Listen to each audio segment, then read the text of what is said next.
नमस्कार, मैं हूं रक्षिता मिश्रा। स्वागत है आपका वेकअप इंडिया के दिन भर के देश और दुनिया की जरूरी खबरों में। पर उससे पहले आज की हेडलाइंस। रूसी राष्ट्रपति व्लादिमीर पुतिन ने गुरुवार को अपने फ्रांसीसी कोऑर्डिनेटर इमैनुअल मैक्रों से कहा है कि वह यूक्रेन में अपने लक्ष्य को हर हाल में हासिल करके रहेंगे।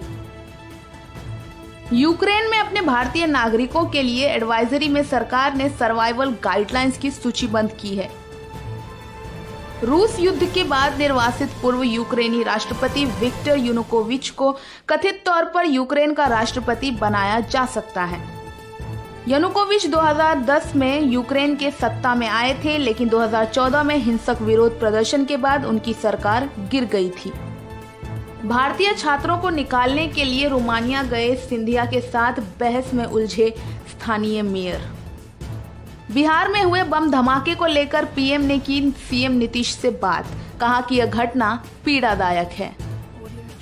केंद्र सरकार ने बताया है कि देश में इस साल कोविड-19 से हुई मौतों में से 92% लोगों का नहीं हुआ था टीकाकरण। बिहार के भागलपुर में घर में हुए विस्फोट में कम से कम 7 लोगों की हुई मौत, कई अन्य घायल। यूक्रेन में फंसे 185 भारतीय नागरिकों को लेकर रोमानिया से मुंबई पहुंचा विशेष विमान।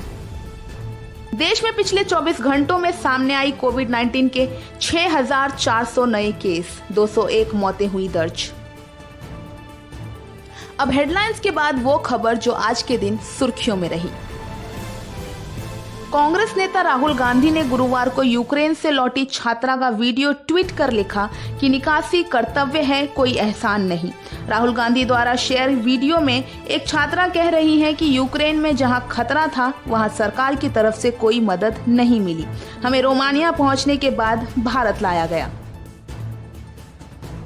कांग्रेस नेता जयराम रमेश ने गुरुवार को मणिपुर में बीजेपी सरकार पर प्रतिबंधित उग्रवादी संगठनों को 15.70 करोड़ रुपए देने का आरोप लगाया है। उन्होंने ट्वीट किया कि आदर्श आचार संहिता का उल्लंघन करते हुए केंद्रीय गृह मंत्री और मणिपुर के बीजेपी सरकार ने 1 फरवरी को 15.70 करोड़ और 1 मार्च को 92.7 लाख प्रतिबंधित उग्रवादी संगठनों को जारी किए। सीपीआई महासचिव सीताराम येचुरी ने गुरुवार को कहा है कि कांग्रेस पार्टी सॉफ्ट हिंदुत्व को अपना रही है, जिसने उसे पहले की तुलना में कमजोर बना दिया है। उन्होंने कहा है कि बीजेपी के हिंदुत्व के एजेंडे को केवल धर्मनिरपेक्षता के दृढ़ अनुपालन से ही हराया जा सकता है। बकौल येचुरी, कांग्रेस बीजेपी से मुकाबले की स्थिति में नहीं है। विदेश मंत्री एम जयशंकर ने गुरुवार को अपने मंत्रालय की परामर्श समिति की बैठक में युद्धग्रस्त यूक्रेन से भारतीय नागरिकों की निकासी को लेकर जानकारी दी। बैठक में कांग्रेस सांसद राहुल गांधी व शशि थरूर भी शामिल हुए। मीटिंग के बाद थरूर ने विदेश मंत्री की सराहना करते हुए ट्वीट किया, विदेश नीति इसी भावना के साथ चलाई जानी चाहिए। डीएमके ने गुरुवार को 28 वर्षीय आर प्रिया को ग्रेटर चेन्नई कॉरपोरेशन के नए मेयर के रूप में नामित किया है। वह चेन्नई के मेयर का पद संभालने वाली पहली दलित और सबसे कम उम्र की महिला होंगी।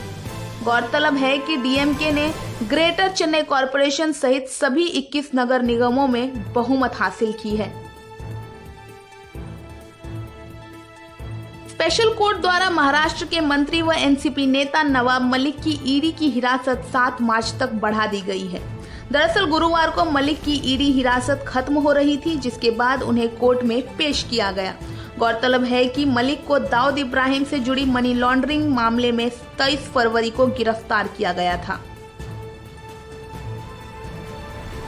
निषाद पार्टी के संस्थापक संजय निषाद से उत्तर प्रदेश में बीजेपी के सत्ता में आने पर कैबिनेट पद मिलने की संभावना का सवाल पूछे जाने पर उन्होंने कहा, जब बीजेपी एक साधारण चाय वाले को पीएम बना सकती है तो पार्टी निषाद के बेटे को कुछ भी बना सकती है।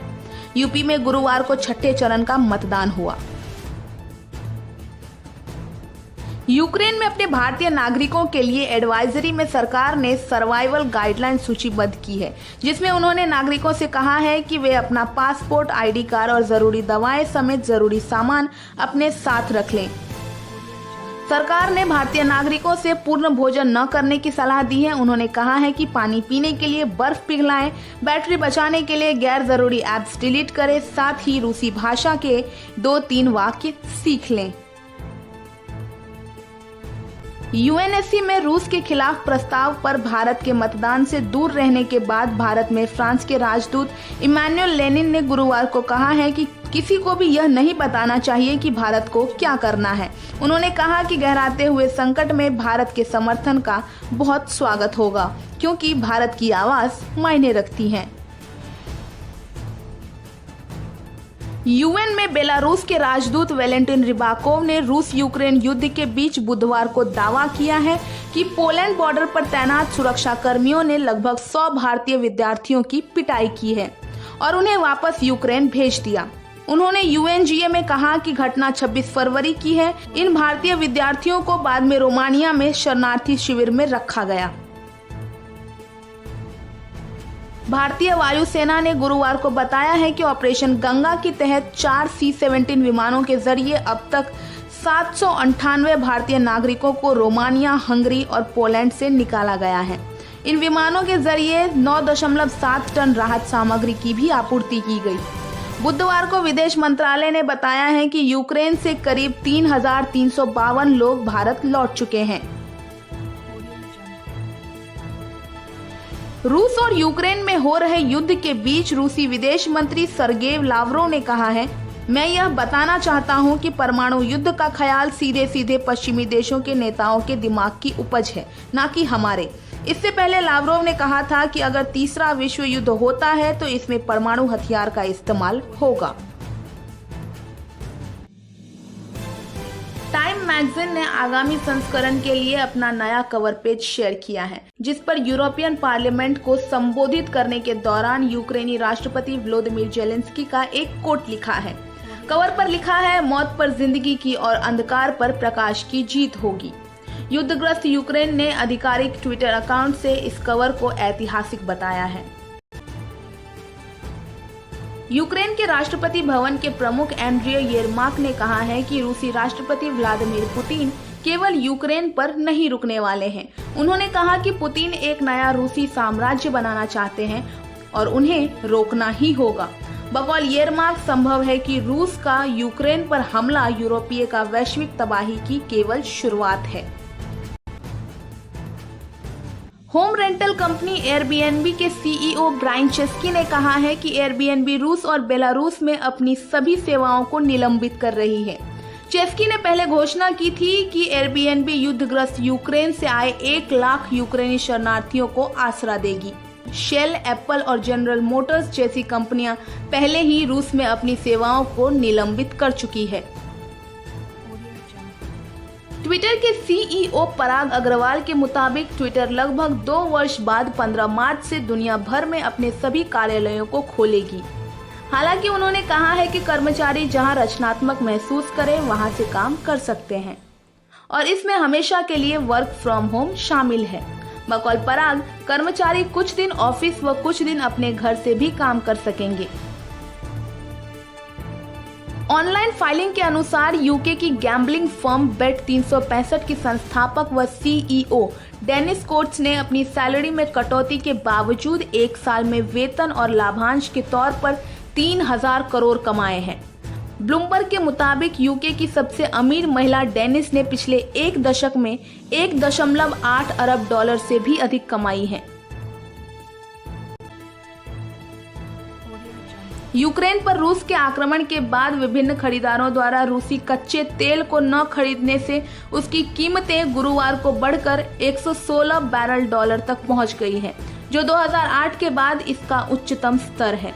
गौरतलब है कि यूक्रेन पर रूसी हमले के कारण ऊर्जा से लेकर अनाज तक कमोडिटी बाजारों में आपूर्ति की चिंताएं बढ़ गई हैं।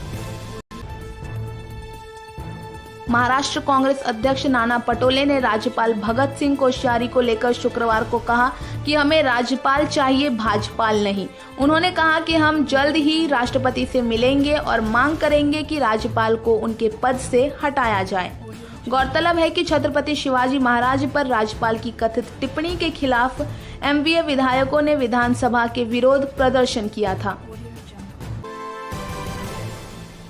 पश्चिम बंगाल की मुख्यमंत्री ममता बनर्जी को वाराणसी में काले झंडे दिखाए जाने के बाद केंद्रीय मंत्री गिरिराज सिंह ने गुरुवार को कहा है कि यूपी के लोग उनसे क्यों नाराज नहीं होंगे। वह हमेशा रोहिंग्या मुसलमानों और आतंकवादियों का समर्थन करती है। उन्होंने कहा कि ममता लोकतंत्र की हत्यारी है। बकौल सिंह जय श्री राम के नारे से ममता चिढ़ जाती हैं। यूक्रेन में युद्ध के दौरान जान गंवाने वाले भारतीय छात्र नवीन शेखरप्पा के शव के इंतजार के बीच कर्नाटक के बीजेपी विधायक अरविंद बेलाड ने कहा है कि शव फ्लाइट्स में ज्यादा जगह लेता है। बकौल बेलाड, इसके बजाय करीब 8 से 10 अन्य लोगों को लाया जा सकता है। हालांकि उन्होंने कहा कि सरकार शव लाने का प्रयास कर रही है। देश और दुनिया की सभी जरूरी खबरों के लिए वेकअप इंडिया को सब्सक्राइब कीजिए और बेल आइकन को दबाइए। वीडियो देखने के लिए शुक्रिया। जल्द मिलते हैं कुछ नई खबरों के साथ।